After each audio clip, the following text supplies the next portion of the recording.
պատգամավոր քվորում կա, շարունակում ենք մեր աշխատանքը։ Ես հույս ունեմ, որ երեկվա միջադեպից հետո կլինի արձագանք այդ միջադեպին, բայց մինչ այս ավարտենք արտաքին հարաբերությունների հանձնաժողովի նախագահի թեկնածության քննարկման հարցը, եզրափակիչ ելույթի համար Սարգիս Խանդանյան, համեցեք։ Ազգային ժողովի մեծարգո նախագահ, հարգելի գործընկերներ, սիրելի ժողովուրդ, 2023 թվականի փետրվարին, երբ ես այս ամբիոնի մոտ կանգնած կրկին առաջադրվում էի արտաքին հարաբերությունների նախագահի պաշտոնում, այդ ժամանակ քննարկումը բոլորովին այլ թեմաների շուրջ էր, Հայաստանի շուրջ ռիսկերը եւ վտանգները բոլորովին այլ բնույթի էին, եւ այս երեկվա քննարկումը արդեն կարելի ասել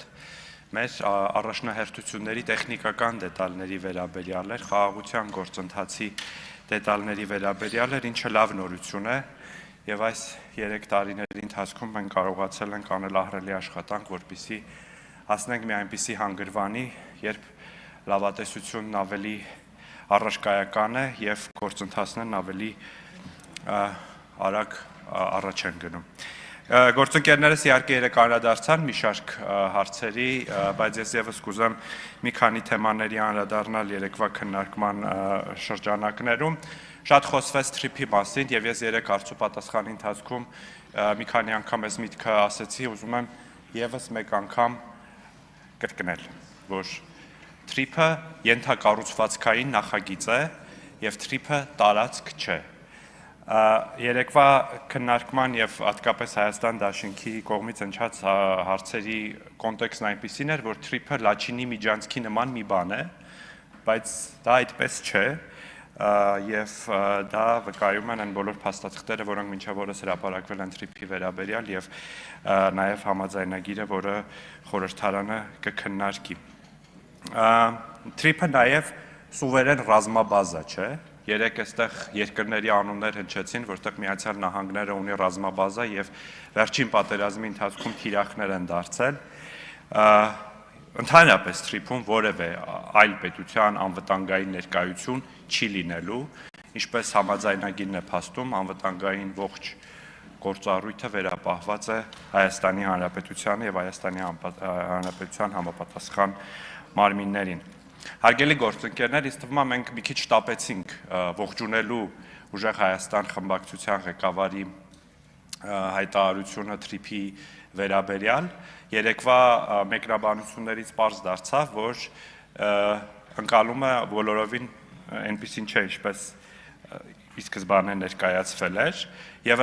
առհասարակ տպավորություն ստացվեց, որ ուժեղ Հայաստանը դեմ է ապաշրջափակմանը, որովհետեւ ասվում է, որ այն բառը չենք ասում, որովհետև ներքին գործընթացներին կխանգարի,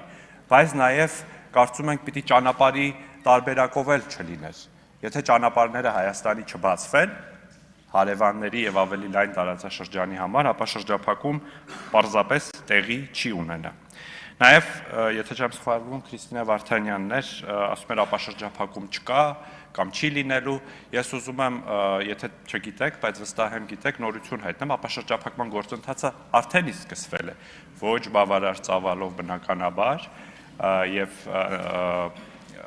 մասնավորապես Հայաստանը օգտվում է Ադրբեջանի երկաթուղիներից արդեն քանի ամիս է։ Նաև հանվել է Ախալքալակ Կարս երկաթուղու օգտվելու արգելքը եւ սրանք եւս լայն ապաշրջափակման գործընթացի դետալներ են։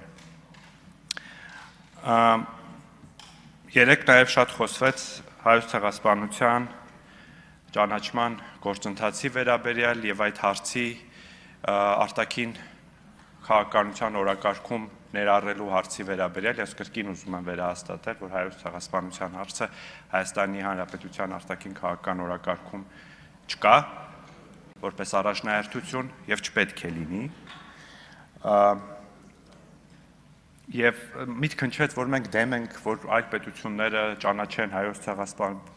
բոլորովին, եւ մենք ողջունում ենք բոլոր այն պետություններին, որոնք ճանաչել են հայոց ցեղասպանությունը եւ կշարունակենք ճանաչել հայոց ցեղասպանությունը, բայց այստեղ ավելի հեռուն կգնամ իմ կարծիքով ցեղասպանության ճանաչման հարցը յուրաքանչյուր պետության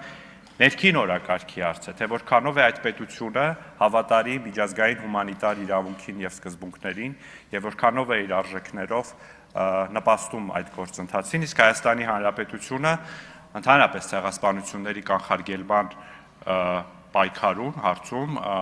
շատ կարևոր դերակատարում ունի, մասնավորապես ՄԱԿ-ի կառույցներում։ Հայաստանի արտգործնախարարությունը ամեն տարի կազմակերպում է ընդդեմ ցեղասպանության հանցագործության համաժողով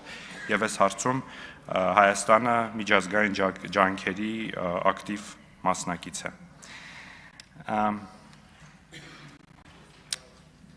Հա, եւ նաեւ Տիկին Վարդանյանը այստեղ չէ, Տիկին Վարդանյանը լավ չէր հասկացել, թե ես եւ պարոն Եղոյանը ինչ ենք ասում, երբ ասում ենք, որ հայոց ցեղասպանության հարցը գործիքայնացվում է կամ զենքայնացվում է։ Մենք չենք ասում, որ մենք չենք ուզում, որ մենք Հայաստանի Հանրապետությունը գործիքայնացնի կամ զենքայնացնի եւ այո չպիտի անի։ Մենք ասում ենք, որ ուրիշներն են դա մեր նկատմամբ անում եւ ամենավատը այն է, որ իրենց այլ հարաբերություններ, այլ հարցեր լուծելու համար են գործիքայնացնում եւ զենքայնացնում, ինչը շատ վիրավորական է Հայաստանի Հանրապետության եւ հայ ժողովրդի համար։ Տիկին Սյուզաննա Ավետիսյանի ելույթին եմ ուզում անդրադառնալ։ Տիկին Ավետիսյանը այստեղ ասաց, որ ես լռության եմ մատնել գերիների եւ պահվող անձանց ազատ արձակման հարցը եւ ես իհարկե մեծ ակնկալիք չունեի, որ Տիկին Ավետիսյանն իմ ելույթը լսած կլիներ, բայց ես իմ ելույթում ուղիղ ասել եմ, որ դա լինելու է իմ խորհրդարանական գործունեության կարևոր խնդիրներից մեկը եւ ասում է ինչ արդյունքներ են տվել ձեր ջանքերը։ Արդյունքն այն է, որ վերջին 5 տարիներին 200-ից ավելի գերիներ ազատ են արձակվել եւ մենք շարունակելու ենք աշխատանքը եւ այո լուր աշխատանքը այդ հարցը կարգավորելու ուղղությամբ եւ կրկին ես չեմ պատրաստվում այս ամբիոնից կամ միջազգային այլ ամբիոններից այդ մասին բոցաշունչ ելույթներ ունենալ։ Օրինակ ես չգիտեմ Տիկին Ավետիսյանի երեկվա ելույթը օգնեց գերիների ազատ արձակման հարցին, թե խանգարեց կամ ձեր խմբակցության տրամաբանությամբ դա քանի դրամ արժեցավ այդ հարցի կարգավորման տեսանկյունից։ Նաեւ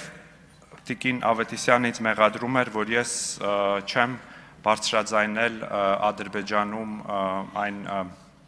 հնչած այն միտքը կամ հարցը, թե